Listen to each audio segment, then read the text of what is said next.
Viva, boa noite, bem-vindos ao Conexão Angola, a edição referente ao dia 24 de agosto de 2024. Vamos olhar para a atualidade da geopolítica mundial em aproximadamente 1h30. Em estúdio estou eu, Ivan Falcão, e vou contar com a presença dos nossos comentaristas residentes. Em Estocolmo, na Suécia, está Wellington Calazans. Vamos então juntos observar os temas que marcaram a atualidade ao longo da última semana. Vamos começar por saudar Wellington Calazans, a partir da Suécia. Wellington, muito boa noite.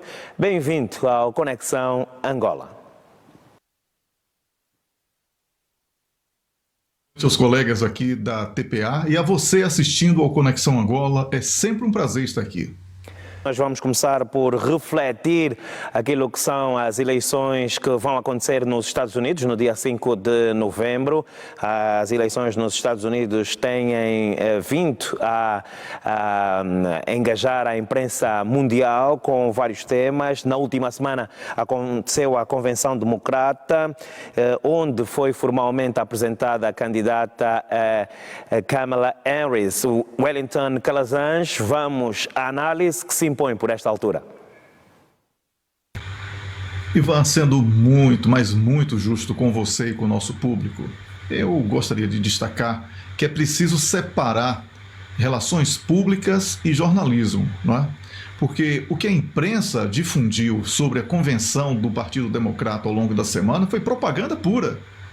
Aquilo é trabalho de relações públicas e não de jornalista. E como eu não sou setorista do Partido Democrata e o programa não tem esse propósito, eu gostaria de dizer para o nosso público, e que é uma importante lembrança isso, que Kamala Harris era vista como uma piada até muito pouco tempo. Mas agora é tratada como uma líder importante. Mas líder de quê?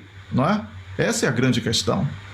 A comparação, por exemplo, de Kamala Harris e de Donald Trump com outros líderes de décadas anteriores, como dos anos 50, 60 e 70 dos Estados Unidos da América, chega a soar como uma composição de uma paródia política, porque são pesadelos, não é?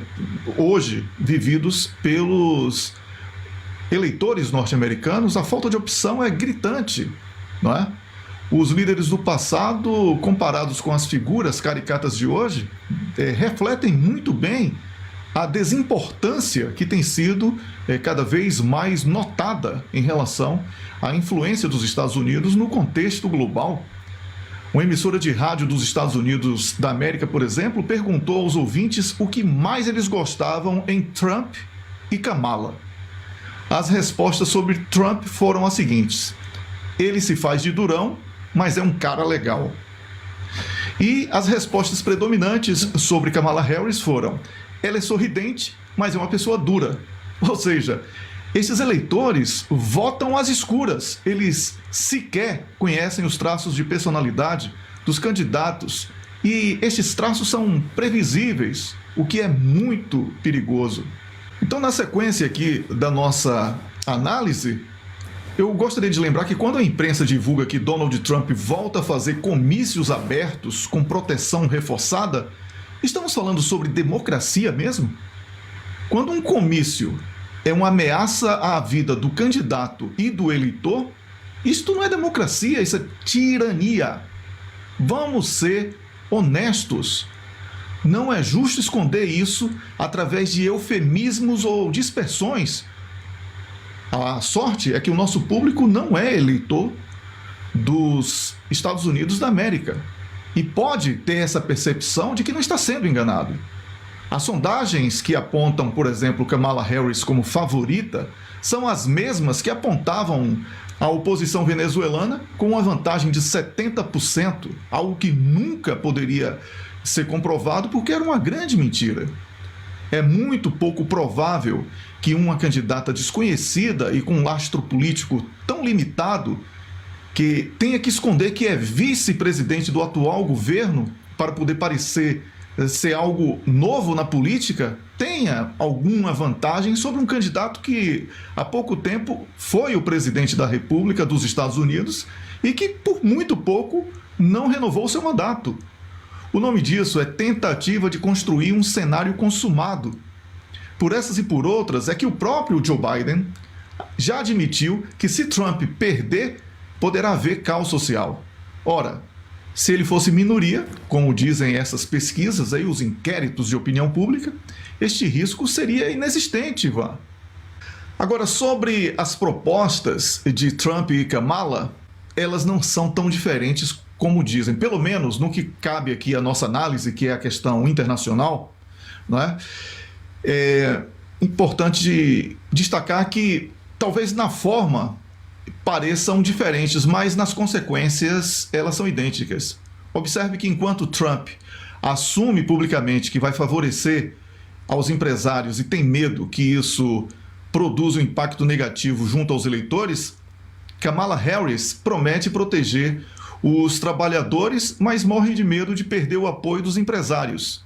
Então, são dois candidatos frágeis e que pouco poderão fazer para alterar o caminho de declínio da economia norte-americana e a influência cada vez menor do dólar nas transações comerciais internacionais.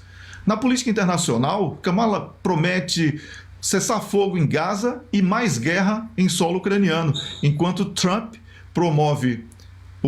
promete, pelo menos, promover um acordo de paz com a Rússia e promete, ao mesmo tempo, o apoio ao projeto do grande Israel, liderado por Benjamin Netanyahu. Ora, estas guerras, elas estão interligadas.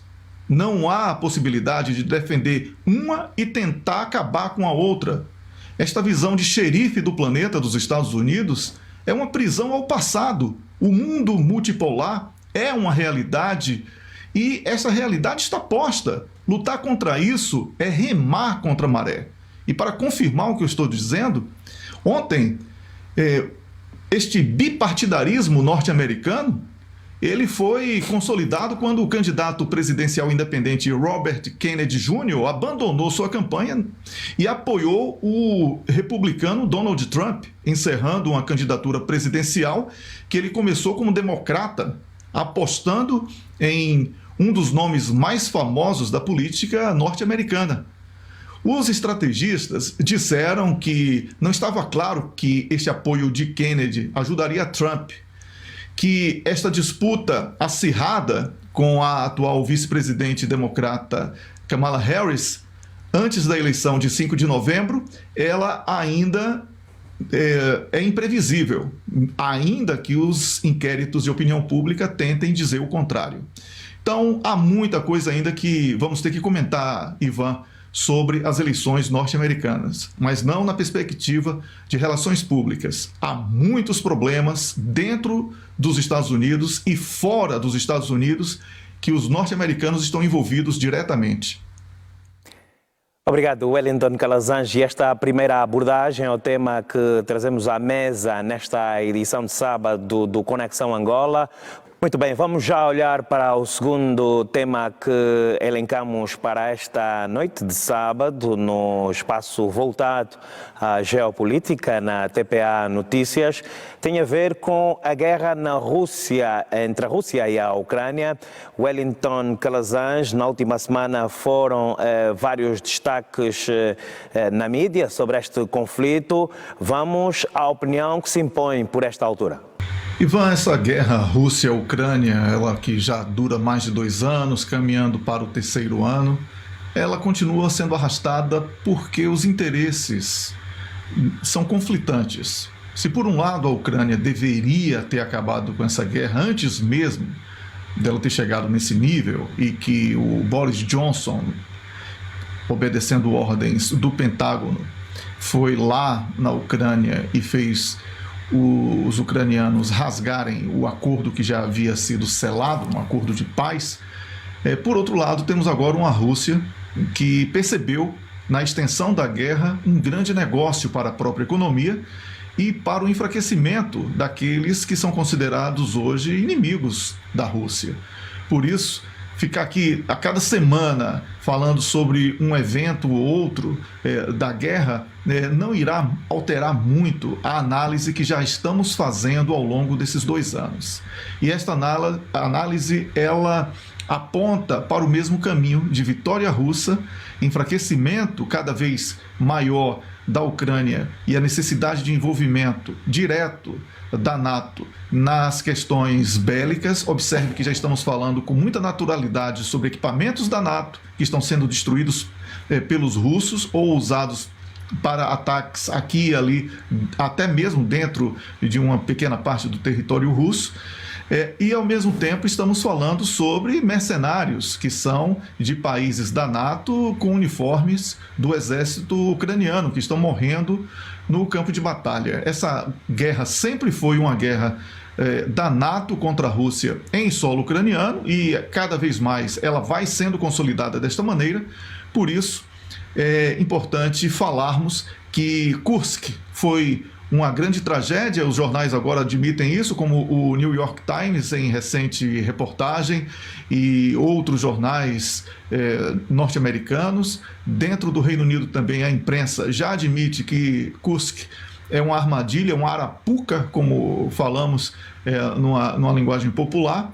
Por isso eu vejo que é importante que façamos um destaque para a necessidade de um acordo de paz, porque senão aquele prenúncio, né, que praticamente está virando um grande mantra de toda essa tragédia que está acontecendo, até o último ucraniano, isso está cada vez mais próximo de ser consolidado, até porque agora já são mercenários que estão morrendo em defesa da Ucrânia e não mais apenas os ucranianos. E sobre a visita que a Rússia recebeu aí da parte chinesa, né, a visita de Li à Rússia, ela destaca a crescente cooperação entre China e Rússia em diversas áreas, incluindo comércio, energia, tecnologia, cultura e saúde também. Os países são membros do bloco BRICS e os dois, né, estão cada vez mais próximos nas suas relações, buscando fortalecer os laços de cooperação e fortalecendo as colaborações mutuamente de maneira benéfica, refletindo aí um relacionamento sólido e de longa data que tem gerado, inclusive, receio por parte dos ocidentais, em especial, mas também uma espécie de preocupação por causa das ambições bélicas do bloco da NATO de expansão. Os chineses sabem que se a Rússia perder a guerra na Ucrânia, ou perdesse, né, porque eu acho que pouco provável que o cenário seja revertido, os chineses seriam os próximos alvos da NATO. Por isso, essa parceria da China com a Rússia em diversos setores, ela consolida as economias, inclusive batendo recordes, né? A previsão era de 200 mil milhões ou 200 bilhões de dólares e já ultrapassaram 240 mil milhões ou bilhões de dólares, ou seja, num período entre 2023 e 2024, aquilo que foi previsto já foi ultrapassado de uma maneira positiva.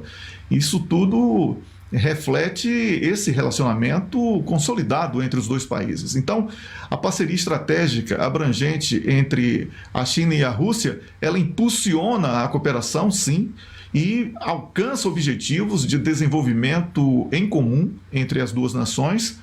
E se formos olhar de uma maneira multipolar, que é a realidade posta hoje na geopolítica, esta parceria entre China e Rússia, ela contribui decisivamente para que este mundo multipolar seja uma semente positiva para um equilíbrio e estabilidade no planeta. Então vamos torcer para que estas relações bilaterais, não só entre Rússia e China, mas como vimos muito recentemente entre Índia e os iranianos e outras parcerias diretas entre países, elas sejam cada vez mais estimuladas e consolidadas para o bem de toda a humanidade.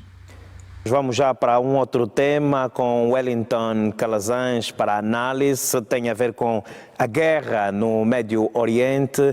Wellington Calazans, vamos à análise dos últimos acontecimentos sobre este conflito na última semana. Ivan, sendo muito franco com você, não vai haver cessar-fogo porque Israel não quer. As condições impostas por Israel para o cessar-fogo, elas são uma espécie de rendição para o povo da Palestina. Algo que não apenas o Hamas não aceita, como toda a comunidade muçulmana não aceita. Enquanto isso, Israel continua atacando, e continua atacando crianças, mulheres e idosos, continua atacando civis a pretexto de procurar caçar e exterminar o Hamas, algo que qualquer pessoa com mais de 2 neurônios sabe que não é possível. Não se acaba com o Hamas assim. Não vai ser possível. Benjamin Netanyahu sabe disso, os países que apoiam Israel sabem disso, mas a hipocrisia prevalece e continuam fingindo querer a paz, patrocinando a guerra. Essas negociações para um cessar-fogo, elas fingem que são retomadas, mas as condições não são favoráveis. Por isso não vai haver cessar-fogo e, lamentavelmente, o que chamam de silêncio do Irão, não é? Nada mais é do que uma estratégia dos iranianos de consolidar o medo, o terror, o pânico em Israel. Porque é desta maneira que eles conseguem iniciar uma guerra, abalando o psicológico do que hoje é visto como inimigo.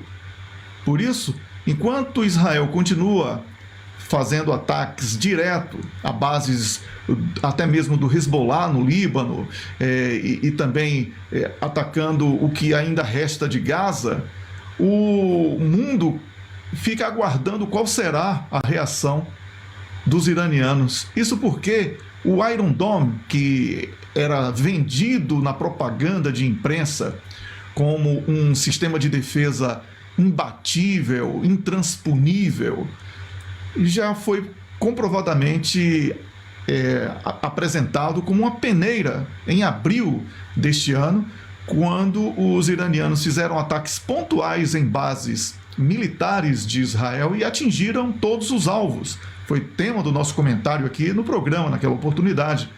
Então, Israel sabe que não tem condição de lutar contra as forças que estão dispostas a um enfrentamento direto contra Israel. Não adianta dizer que os norte-americanos vão apoiar, não adianta dizer que o Reino Unido vai apoiar, porque esse apoio mal vai chegar no caminho, porque serão bases vistas como alvos, que serão abatidos até mesmo pelos Houthis, como estamos vendo com navios de carga sendo proibidos de carregar qualquer coisa para Israel ou de Israel para outro lugar. Então, é uma guerra que já ganhou proporção regional. Israel pretendia isso e contava com o apoio norte-americano. O apoio norte-americano não vai ser suficiente para impedir que Israel seja o grande derrotado. O que sobrar de Israel vai ter que mudar, provavelmente, para a Europa, para o que restar da Ucrânia ou qualquer coisa que o valha. E não vamos aqui ter boas notícias para comentar sobre o Médio Oriente por causa da arrogância dessa guerra pessoal de sobrevivência de Benjamin Netanyahu. Não é uma guerra do povo de Israel contra os muçulmanos. É uma guerra que Benjamin Netanyahu encabeçou e agora não tem mais como recuar, e para a sua própria sobrevivência política e a sua liberdade, porque ele poderá vir a ser preso por causa das condenações internacionais, ele tenta levar esta guerra até o último limite que possa ser estabelecido como racional. Não há mais racionalidade a partir de Benjamin Netanyahu. Eu falo sobre racional do ponto de vista de uma batalha. Mas o mundo não vai acabar por causa de Benjamin Netanyahu. A qualquer momento ele poderá sim cair do poder, e o cenário de guerra é um cenário que está consolidado. Não vamos aqui acreditar que essas provocações que Israel fez desta vez, que não são novas e não foram provocações por causa do dia 7 de outubro, não é? São quase 8 décadas de humilhação ao povo da Palestina, essas humilhações praticadas por Israel. Então, é importante dizer que é um acúmulo de muitos problemas e a gota d'água ela está sendo posta agora com esses ataques irresponsáveis contra civis, chocando o mundo inteiro, mas em especial a comunidade muçulmana, que agora está unida na região contra Israel. É esperar o dia que os iranianos irão decidir atacar e saber como isso tudo vai terminar, porque o estrago vai ser grande para todo mundo. Olhando agora também para estas breves, vou estender o sinal até Estocolmo, ao encontro do Wellington Calazans. Wellington, vamos então olhar para esta varíola dos macacos que já está a afetar vários países da África e também da Europa e na Ásia. Ivan, essa questão da varíola dos macacos, como foi dito na semana passada aqui por mim, tomando como base cientistas aqui da Suécia que foram muito bem sucedidos naquele período da Covid-19, é uma questão mesmo de atacar localmente, né? E isso está sendo feito agora, quando o RDC, Burundi e RCA, eles iniciam a campanha de vacinação, isso é muito importante, e este alerta da OMS para o risco de pandemia, ele, de certa forma, ele não tem a responsabilidade devida. É importante dizer que muitos países estão contestando esta posição da OMS. Existem acusações agora de interesses das grandes empresas do que chamam de Big Pharma, ou do mundo da indústria farmacêutica, em vender a vacina. Muitos políticos corruptos em diferentes países querendo lucrar com compra ou venda de vacinas. E também existe uma outra questão que aí já beira assim, um pouco aquilo que chamam de teoria da conspiração, mas não podemos descartar nenhuma das possibilidades, que é a necessidade de uma grande pandemia para justificar a falência econômica ocidental decorrente das guerras fracassadas que estão ocorrendo em diferentes regiões do planeta. Essa segunda hipótese não é descartável, mas assim, um pouco mais complexa, né, de ser provada. Portanto, Ivan, eu defendo aqui que as pessoas continuem buscando informações corretas através de fontes seguras. Lembre cada um a importância da higiene pessoal, dos cuidados em todos os sentidos em relação à saúde, porque é mais uma doença que deve ser evitada. E falar sobre pandemia agora é um pouco demais e realmente eu acho pouco provável que isso venha a ser consolidado diante da resistência inicial que já estamos observando a partir de diferentes partes do planeta. Inclusive, a varíola dos macacos, Mpox, como é chamada também, detectada aqui na Europa e na Ásia. Mesmo assim, países europeus e asiáticos refutam a ideia de que isso venha a ser consolidado como uma pandemia. Portanto, tenhamos aqui cautela, não é? Porque cautela e canja de galinha não faz mal a ninguém. Falando sobre as eleições na Venezuela, o Superior Tribunal de Justiça, como já sabemos, né, ele confirmou a vitória de Nicolás Maduro. E confirmou a vitória por quê? Pegou as atas que os partidos recebem e comparou todas elas. O único partido que não apresentou foi exatamente aquele que disse que houve fraude. Então, de quem é a fraude? Não é?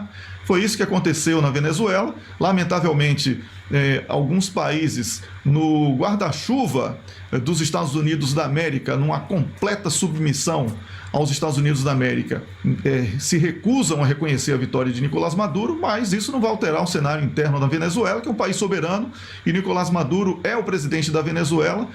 Queiram estes sabujos ou não, queira os Estados Unidos ou não, Nicolás Maduro é o presidente da Venezuela, eleito e já reconhecido pelo Tribunal Superior da Venezuela. Isso sim é respeitar a soberania. É importante que isso seja notado, Ivan. Wellington Calazans, vamos ao momento negativo e positivo da última semana.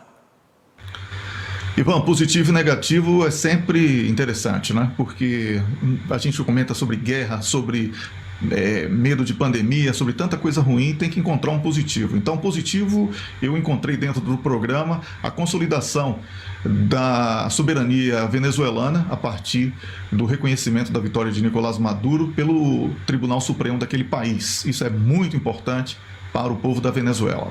E como negativo, eu vejo essa incapacidade de entender que a paz é melhor do que a guerra, tanto no Médio Oriente, como também aqui no leste da Europa, na situação da Ucrânia e Rússia, que já se estende para o terceiro ano. Então, esses são os dois aspectos que eu destaco como positivo e negativo da semana.